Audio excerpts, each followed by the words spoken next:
नमस्कार मंडळी, मी आज तुमच्यासाठी घेऊन आलेली आहे पालक इडली।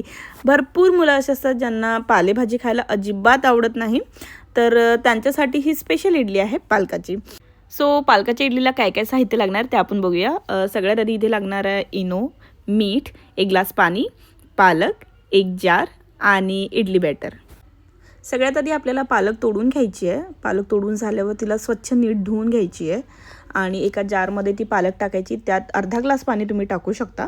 मग त्याला ग्राइंड करून घ्यायचं आहे। पालक ग्राइंड करताना तुम्ही त्यामध्ये लसूण आणि तिळाचा वापरसुद्धा करू शकता, त्याने टेस्ट आणि जास्त येईल, किंवा तुम्ही ओव्याचे पानंसुद्धा त्यामध्ये टाकू शकता। सो येस, पालक ग्राइंड झाल्यावर आपल्याला इडली बॅटरमध्ये ते टाकायचं आहे आणि त्यामध्ये आपल्याला आपल्या चवीनुसार मीठ टाकायचं आहे। इनोचा मी इथे वापर केलेला नाही आहे, कारण मी बाळांसाठी इडली बनवत होती। सगळं साहित्य तुम्हाला इडली बॅटरमध्ये टाकल्यावर त्याला नीट मिक्स करून घ्यायचं आहे। मिक्स झाल्यावर तुम्हाला इडली पात्राला तेल लावून त्यामध्ये ते बॅटर टाकायचं आहे आणि मिनिमम 15 मिनिट्स इडली व्हायला लागतात, हे तर सगळ्यांना माहितीच आहे। सो येस, मी सगळं बॅटर इथे टाकून घेतलेलं आहे आणि आता झाकण बंद केलं आहे।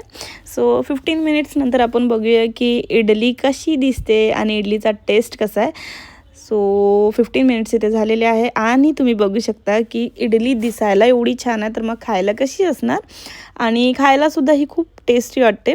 सो येस, अशा प्रकारे मुलांच्या पोटात पालेभाज्यासुद्धा जातात।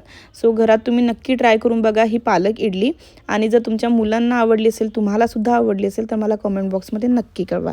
Thank you so much.